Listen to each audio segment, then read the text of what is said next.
When it's about lunchtime, we're gonna make a pizza. My mom makes this phenomenal pizza crust, and we're over here about to make it. The toppings are gonna be a little bit different. I'm gonna add al pastor and Chihuahua cheese to my side, but overall, I want this for the crust. All right, the ingredients itself is gonna be 1.5 cup of flour, 1 tablespoon of sugar, 2 tablespoons of oil, 3/4 cups of water, 1/4 teaspoon of salt, 1 teaspoon of yeast, and 1 tablespoon of apple cider. All the dry ingredients go in there first, and then we whisk. Once it's all mixed and sorted through, we're gonna add 3/4 cups of lukewarm water. We're also gonna do the 2 tablespoons of oil and 1 tablespoon of apple cider vinegar. There's the water. We put the apple cider inside of it, mix it up a little bit. We're gonna put it right in the middle, along with the oil.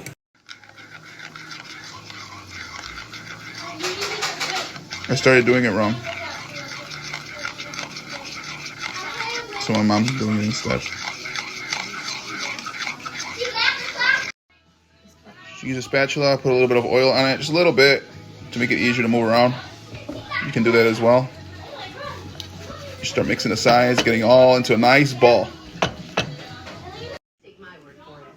Okay, it's all done. We're gonna cover it up and let it rest for about 20 minutes. I'm gonna splash a little bit of oil on the top of it, just a little bit, just spread it around. This is stuff my mom likes to do. Cover it up with plastic. Let it sit somewhere nice and warm-ish for about 20-30 minutes, and you're gonna start seeing it just get bigger. All right, it's 30 minutes in. It's got elevated really nice. Now my mom's gonna spread it onto the pizza pan, which I have no idea how to do. Take a little semolina flour and just sprinkle it on some parchment paper on your pan, and that'll be serve as the bottom underneath the crust.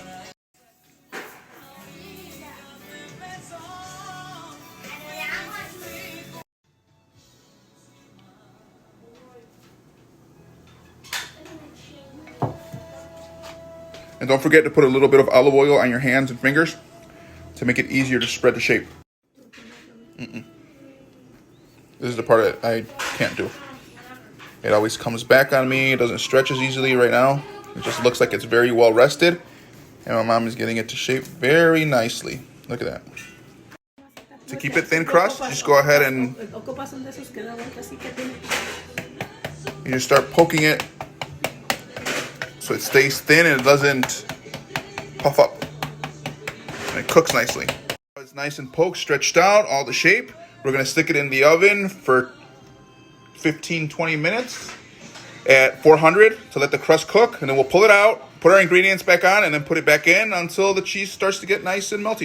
Normally I do some pepperoni, and I'll do some mushrooms. So my mom's gonna do 1/4. I actually put Chihuahua cheese with some mozzarella on my side because I'm gonna top it off with al pastor when it is done. But then the kid's side will only be cheese. I'm gonna put a little pepper, black pepper on our side, and a little oregano on the kid's side, and you stick it back into the oven. Same temperature, and it just depends on if you want it crunchy or you just want it to melt. Sure. Well, there you have it. Pizza all done. Al pastor on. Normally I would toss some arugula on here, but not today. Probably put some hot sauce and just eat it up.